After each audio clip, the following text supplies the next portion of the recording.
Bonjour à tous, donc on va voir un cas particulier des lois à densité. On va voir aujourd'hui la loi uniforme.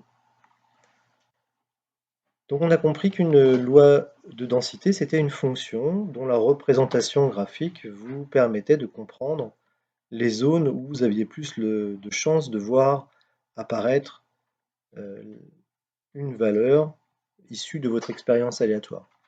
Par exemple, si je vous propose cette loi de densité sur l'intervalle AB, on voit tout de suite que vous avez plus de chances qu'une valeur issue de votre expérience aléatoire se trouve dans cette zone-là qu'elle ne se trouve dans cette zone-là.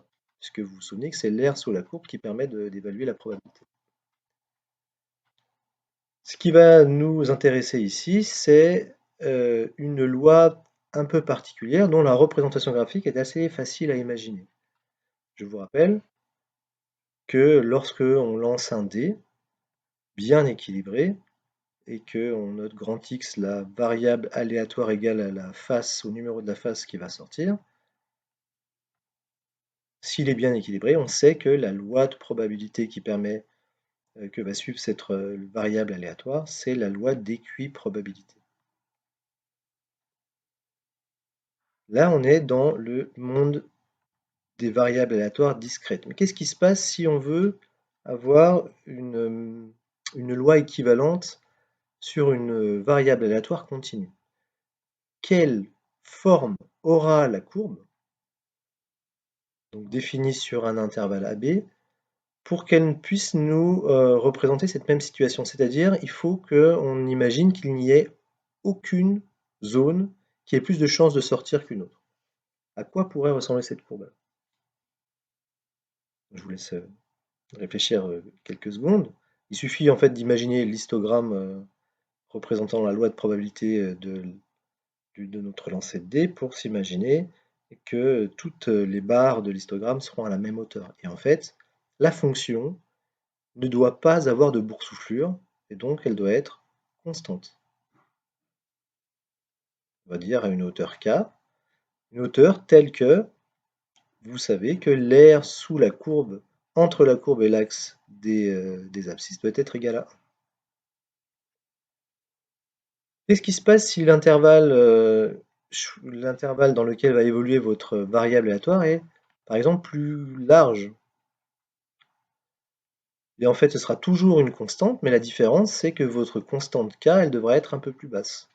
Parce que je vous rappelle que l'air entre la courbe et l'axe des abscisses doit être égal à 1. Donc, chaque intervalle aura sa loi uniforme, qui dépendra en fait de sa largeur. Donc on retient que la loi uniforme, c'est une fonction, une constante, qui va nous permettre de modéliser une situation comparable à la loi d'équiprobabilité. Donc on dit que une variable aléatoire grand X, on dit qu'une variable aléatoire grand X suit une loi uniforme sur un intervalle AB,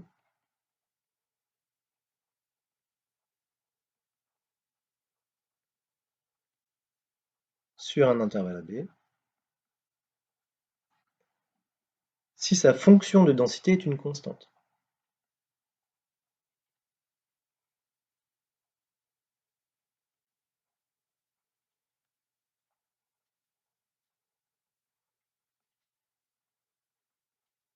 Est une constante sur l'intervalle AB.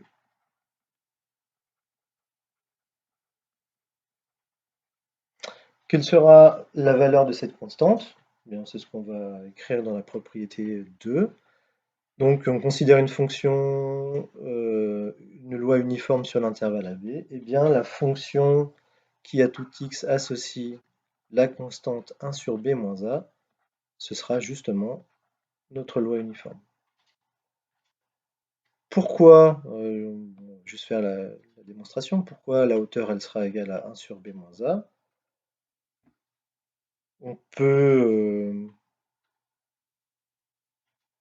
on va faire le calcul avec l'intégrale, hein. Soit f, donc on sait que f est une constante, hein. F est une constante.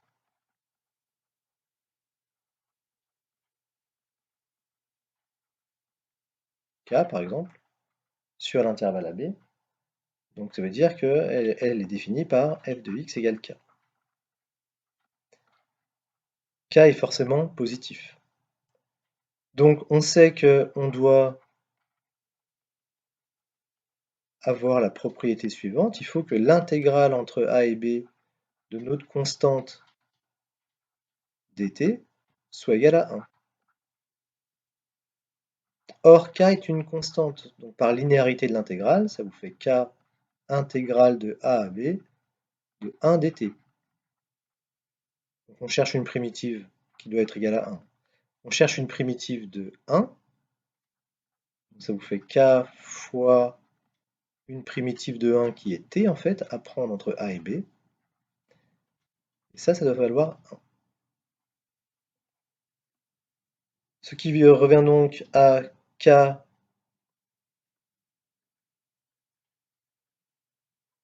fois, donc on évalue la primitive avec b puis avec a, donc ça vous fait b moins a, qui doit être égal à 1.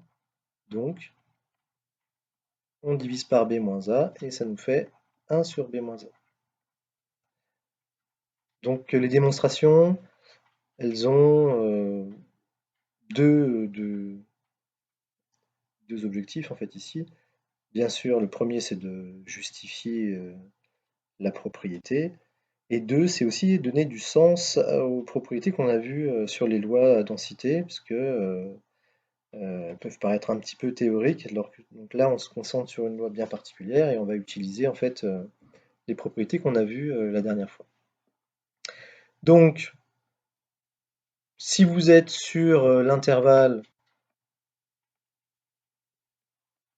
Ah oui, d'accord, ça change toute la couleur. Bon, c'est pas grave. Si vous êtes sur l'intervalle 0,2 par exemple, bah, votre loi de densité ce sera 1 divisé par 2 moins 0, ça fait 1,5. Elle sera à la hauteur 1,5. Et si vous êtes sur l'intervalle 0,4, ce sera 1 sur 4 moins 0, c'est-à-dire 1 quart.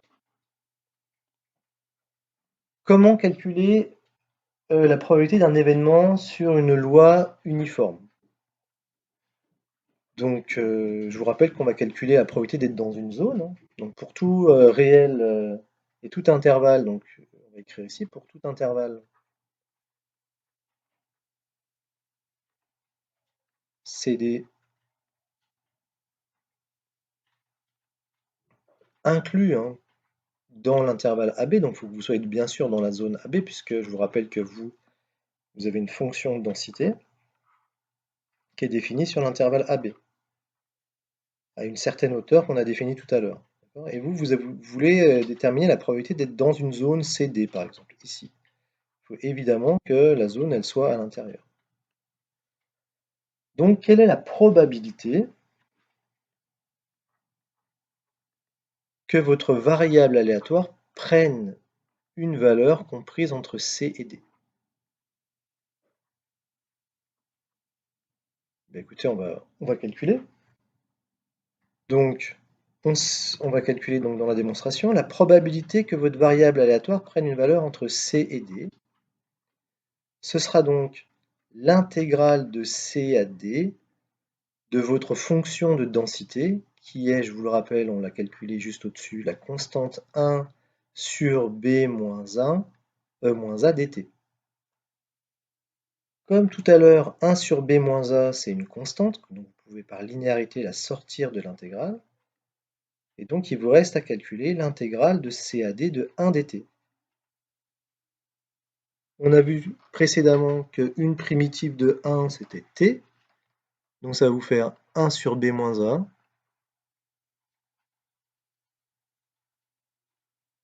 fois, et votre primitive qui sera évaluée entre C et D. Donc, ça va nous faire D moins C multiplié par B moins A, 1 sur B moins A, ce qui vous fait donc D moins C sur B moins A. Donc voilà la formule que vous avez à apprendre. Dans les exercices type bac, si on vous dit que vous êtes confronté à une loi uniforme et qu'on vous demande de calculer la probabilité que vous tombiez entre deux nombres, vous avez juste à utiliser cette formule-là. Vous n'êtes pas obligé de refaire tout le calcul et toute la démonstration. C'est l'avantage de l'avoir écrit dans le cours.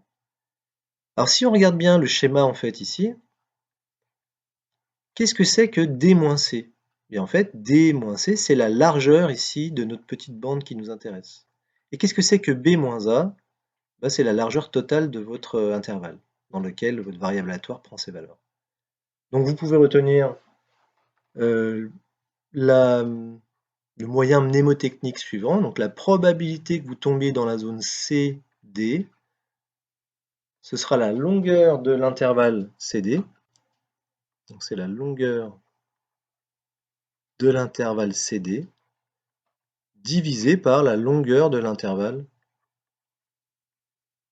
AP. Voilà, vous savez calculer maintenant des probabilités avec la loi uniforme. Qu'en est-il de son espérance? Donc, elle n'est pas très difficile à trouver intuitivement. Donc, vous avez une valeur qui va sortir de l'intervalle AB. Et aucune de toutes les valeurs de l'intervalle, enfin, aucune zone n'a plus de chances de sortir qu'une autre. Donc vous imaginez une personne qui choisit des nombres au hasard entre A et B, un très très très grand nombre de fois, donc ça peut tomber n'importe où dans cette zone. Et à la fin, vous faites la moyenne de tout ce que vous avez obtenu et vous allez tomber sur l'espérance. Donc ça, on a, nous, vu dans le cours précédent, qu'il y avait une méthode pour calculer l'espérance d'une loi uniforme. Donc l'espérance de la loi uniforme sur AB, hein, par exemple, qu'est-ce que ça va être? Bien, on va le calculer. On sait, nous, d'après ce qu'on a vu la dernière fois, que l'espérance de n'importe quelle loi de densité sur un intervalle, ce sera l'intégrale de A à B de, on avait écrit x f de x, mais là ce sera donc t fois f de t, j'ai pas très bien écrit, je suis désolé, dt. Donc ça va faire intégrale de A à B de t fois la loi de densité, mais la loi de densité, vous vous souvenez que c'est une constante, c'est la constante 1 sur b moins a dt.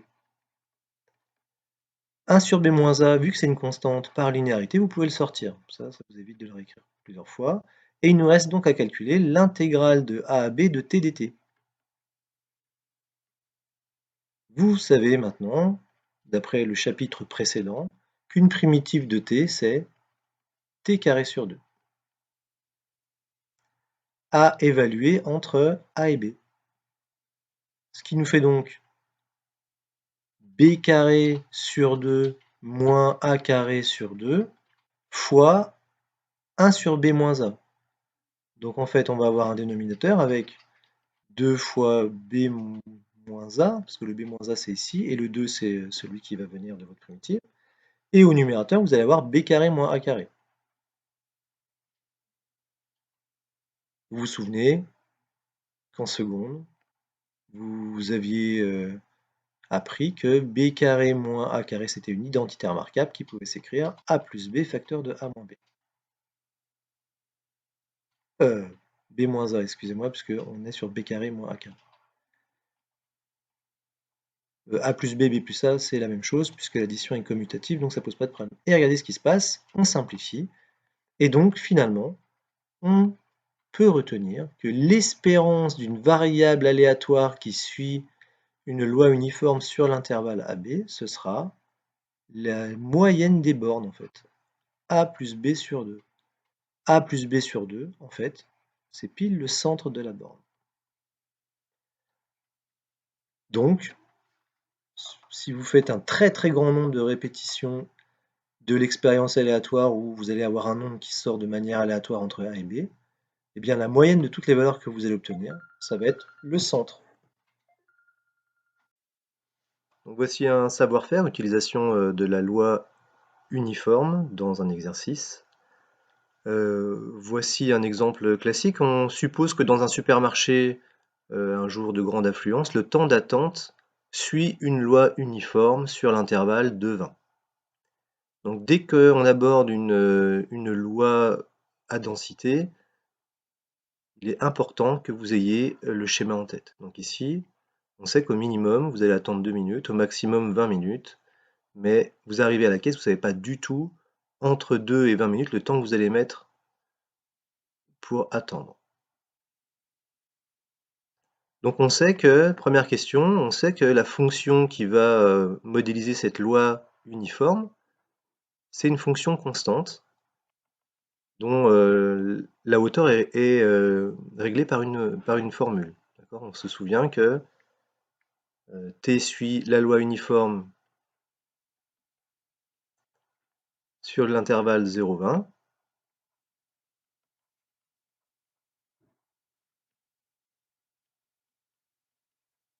Donc, f est défini par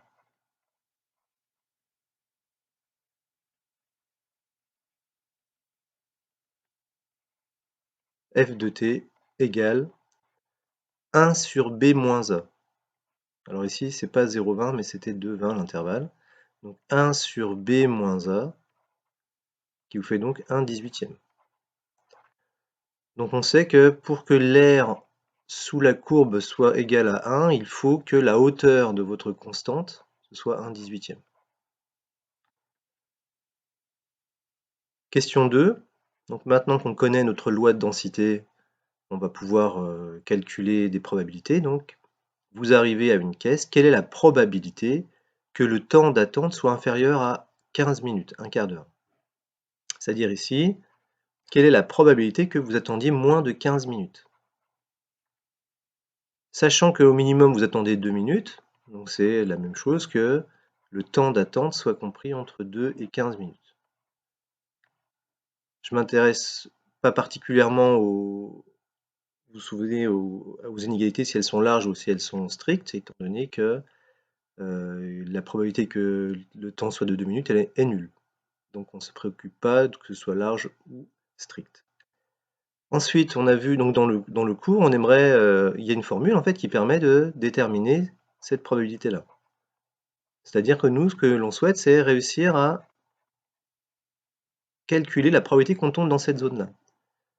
Donc il est inutile de refaire le calcul avec l'intégrale, vous avez une formule qui est la largeur de la bande dans laquelle vous voulez tomber. Donc ici, nous, c'est entre 2 et 15. Donc ça nous fait 15 moins 2 divisé par la largeur de la bande totale, c'est-à-dire ici 20 moins 2. Et donc ça nous fait 13/18. La probabilité pour que à cette caisse vous attendiez moins de 15 minutes est de 13/18. Quel est le temps moyen d'attente pour un très grand nombre de personnes qui vont venir à ces caisses? Combien de temps en moyenne vont-ils attendre? Donc ça, on sait que c'est l'espérance de votre variable aléatoire grand T. Comme grand T suit une loi uniforme sur l'intervalle de 12, alors grand T sera égal à A plus B sur 2, c'est-à-dire 2 plus 20 sur 2, qui vous fait 11 minutes. Le temps moyen d'attente est de 11 minutes.